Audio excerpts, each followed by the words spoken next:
এটি একটি বাংলা খবরের চ্যানেল। খবর দেখতে হয়, না হলে পিছিয়ে পড়তে হয়। সঠিক খবর দেখার জন্য আপনারা এখন দেখছেন খবর 48 ঘন্টা। তৃণমূল কংগ্রেসের second in command Abhishek Bandyopadhyay শনিবার হেলিকপ্টারে চেপে কুলতলি বিধানসভা কেন্দ্রের অন্তর্গত জালাবেরিয়ায় একটি নির্বাচনী জনসভায় আসেন। জয়নগর লোকসভা কেন্দ্রে তৃণমূল কংগ্রেসের প্রার্থী প্রতিমা মণ্ডলের সমর্থনে এই জনসভা হয়। তিনি এখানে এসে লক্ষ্মীর ভাণ্ডার নিয়ে কী বক্তব্য রাখলেন তা শুনুন একমাত্র খবর 48 ঘন্টার পর্দায়। এই বিজেপি এক মাস আগে বিজেপির একজন নেত্রী বলেছেন লক্ষ্মীর ভাণ্ডার বন্ধ করে দেবে। মায়েরা যারা আছেন একটু হাত তুলে বলুন তো, লক্ষ্মীর ভাণ্ডার পান? পান সবাই? হাত তুলে ছোট গলায় বলুন পান? আপনাদের এই লক্ষ্মীর ভাণ্ডার বিজেপি বন্ধ করতে চায়। আমি বলছি না, আমার কাছে অডিও ক্লিপ আছে, আমি শোনাচ্ছি, আপনাদের শুনুন। বিজেপির প্রার্থী যদি ভোট চাইতে আসে, জিজ্ঞেস করবেন যে এই লক্ষ্মীর ভাণ্ডার আপনাদের নেতারা বন্ধ করতে চেয়েছে, এই নিয়ে আপনার অবস্থান কি। আমি অডিও ক্লিপটা শোনাচ্ছি, আপনারা শুনুন।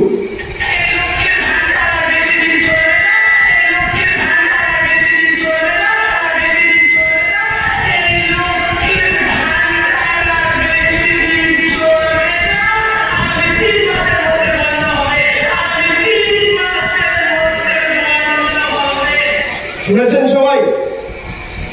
শুনেছেন? আরেকবার চালাও, শুনুন।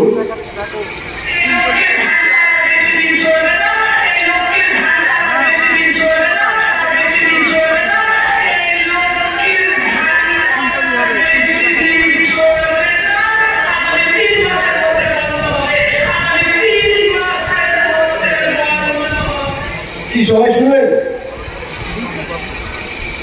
এই গলার আওয়াজটা কার? আমার।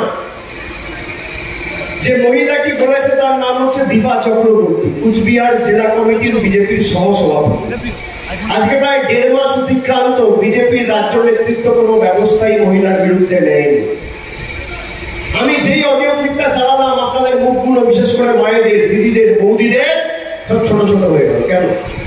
ভয় পাচ্ছে যে বিজেপি লক্ষ্মীর ভাণ্ডার বন্ধ করে দেবে? ভয় পাচ্ছে?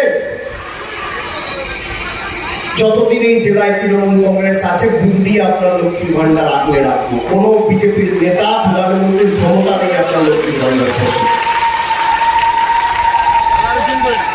কি বলেছে অডিও ক্লিপে? কি বলেছে অডিও ক্লিপে? যে বিজেপি জিতলে লক্ষ্মীর ভাণ্ডার বন্ধ হবে। আরে জিতবে তো তৃণমূল, তাও 4 লাখ ভোটে। কে লক্ষ্মীর ভাণ্ডার বন্ধ করবে? আপনি। আমি আছি তো এই জেলায়। যতদিন মুখ্যমন্ত্রী মমতা বন্দ্যোপাধ্যায়ের সরকার বাংলার মাটিতে রয়েছে, তৃণমূলের সরকার রয়েছে, ভারতের প্রধানমন্ত্রী চাইলেও আপনার লক্ষ্মীর ভাণ্ডার বন্ধ করতে পারবে না, রাষ্ট্রপতি চাইলেও পারবে না। আমরা কথা দিচ্ছি আমাদের এখানে।